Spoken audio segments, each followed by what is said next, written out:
Welcome to this explainer. Today we are exploring what I think is one of the most absolutely fascinating alternate realities in all of sports history. When we think of basketball greatness, one iconic, completely legendary pairing comes to mind. But today, we're looking at the ultimate what if, the 1984 NBA draft. Okay, let's dive into this. We all know the legend, right? But the story of how that legend almost didn't happen, it is absolutely mind-blowing. 6. Okay, if you know basketball, you know exactly what this number represents. 6 championships, 6 finals MVPs. Add in countless iconic moments, and well, Michael Jordan didn't just play for the Chicago Bulls. He literally defined them. He became the undisputed greatest player in the franchise's history, and let's be real, to most fans around the world, the greatest basketball player ever. But I want you to really think about this for a second. What if Michael Jordan never played for Chicago? It sounds completely impossible to imagine, doesn't it? But let's just rip away the reality we know. What a lot of people don't realize is that this iconic pairing almost never happened at all. A few bouncing lottery balls, a couple of highly debated front office decisions, and just a little bit of sheer luck are literally all that stood between the history we know and love and a completely different reality. To really understand how close we came to that alternate timeline, we have to rewind to the early 1980s. The Bulls, well, they were far from the powerhouse dynasty we all remember. They'd had some success back in the 70s, sure, but by this point, they had fallen into deep, deep mediocrity. Attendance was steadily declining, and the team was completely lacking a true superstar to draw crowds. It was looking pretty bleak. But meanwhile, down at the University of North Carolina, playing under Coach Dean Smith, a young Michael Jordan was quickly becoming one of the absolute biggest stars in college basketball. Back in 1982, he hit the game-winning shot in the NCAA championship game against Georgetown, and boom, instantly made himself a national star. So by 1984, NBA scouts viewed Jordan as this elite prospect with unbelievable athleticism, crazy scoring ability, and just unmatched competitiveness. Yet despite all of that talent, a lot of teams actually didn't think he should be the absolute first player selected in the draft. And this brilliantly illustrates exactly why. You see, the NBA of the 1980s was entirely 100% dominated by big men. The reigning philosophy of the time was that guards, well, they could be fun, high-scoring stars, sure, but dominant centers were the franchise-changing players that actually won you championships. That was just the rule. Which brings us right to the famous 1984 draft board. At pick number 1, you have the Houston Rockets. Now, Houston already had a young superstar center in Ralph Sampson, but they saw this golden opportunity to create a historic front court. So they selected Hakeem Olajuwon from the University of Houston, and honestly, perfectly logical choice. Olajuwon became an all-time great, won 2 rings, got MVP honors. Houston definitely did not make a mistake there. But Jordan was still available. Then we dropped to row 2, the Portland Trail Blazers. Even though scouts knew Jordan was arguably the best overall talent on the board, Portland desperately needed a center, so they selected Sam Bowie.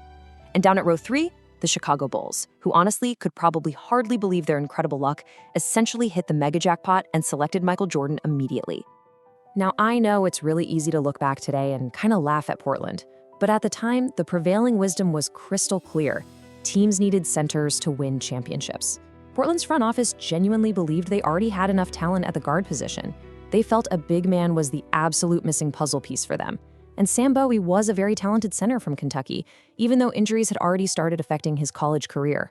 So while their decision shocked some observers, we really have to understand that it perfectly reflected the conventional, deeply ingrained front office logic of that exact era. Now, what's really interesting about this slide is how incredibly fast Jordan absolutely shattered all of those conventional expectations. 28.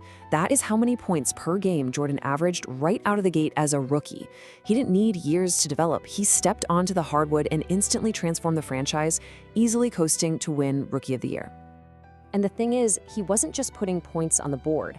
He was playing a style of basketball that fans had genuinely never, ever seen before. I'm talking impossible dunks, unreal hang time, an absolutely unmatched level of sheer competitiveness. Fans started packing into arenas just to watch him play, and whenever the Bulls were on television, ratings totally skyrocketed. Within just a few short years, this kid became one of the biggest athletes in the whole world. Meanwhile, Portland, well, they constantly faced questions. Every single Jordan highlight just reminded fans that the Blazers had passed on him. And to be fair to Sam Bowie, he really wasn't a bad player when he was healthy, and he enjoyed a respectable NBA career. The problem was just that Jordan became, well, Michael Jordan. There's just no way any player selected ahead of him could have ever escaped that comparison. But the draft wasn't the only hurdle here. As the late 1980s progressed, a new, pretty daunting question started emerging for the Bulls organization. Could his style actually lead to championships? Sure, Jordan was a spectacular guard, putting up astronomical numbers, but the truly elite teams of that era were absolutely brutal and heavily team-oriented. So analysts seriously started wondering whether the Bulls should build differently, or if a team revolving completely around a single high-scoring guard could ever go all the way. Let's move to and see how this builds. As we get into the mid-1980s, Jordan was playing completely out of his mind, but he continually struggled to get past those elite teams in the playoffs. By the late 1980s, that playoff struggle had a very specific name: the Detroit Pistons. Their so-called bad boys repeatedly, agonizingly eliminated Chicago from the postseason. It was super tough. There were genuine, serious concerns within the Bulls organization about how they were ever going to finally break through. So the crucial point to remember here is that management did not panic. Fortunately for Chicago, general manager Jerry Krause remained incredibly patient. He steadily built a solid foundation, drafting guys like Scottie Pippen and Horace Grant, and eventually promoting coach Phil Jackson. It essentially proved a fundamental basketball truth. Even the absolute greatest player ever could not win completely alone. The front office had to put the right pieces around him. And that new foundation? Well, it required a totally new blueprint: the triangle offense. This strategy, implemented by Phil Jackson, focused heavily on spacing and rapid ball movement. It essentially transformed the Bulls from a one-man show into this incredibly cohesive, unstoppable championship team. That strategic shift was exactly what unlocks Chicago's true potential. And wow, once that system finally clicked, basketball history changed forever. Beginning in 1991, they broke through with 3 consecutive championships. They weathered the storm of Jordan's brief, pretty surprising retirement, and then returned right back to form to win another 3 consecutive titles from 1996 to 1998. By the end of his career, Jordan had basically become the face of the NBA worldwide, and the Bulls evolved from this struggling, mediocre franchise into literally one of the most recognizable sports brands on planet Earth. Which brings us to our final, lingering thought. How different would the entire global sports landscape look today if Portland had simply drafted differently? It is absolutely staggering to think about the extreme fragility of this outcome. If the Trailblazers had just taken Jordan with that second pick, the entire history of the NBA might look completely different today. The Bulls may never have become a dynasty. Chicago might never have won those 6 championships. The massive global popularity of that brand, it could have belonged to another franchise entirely.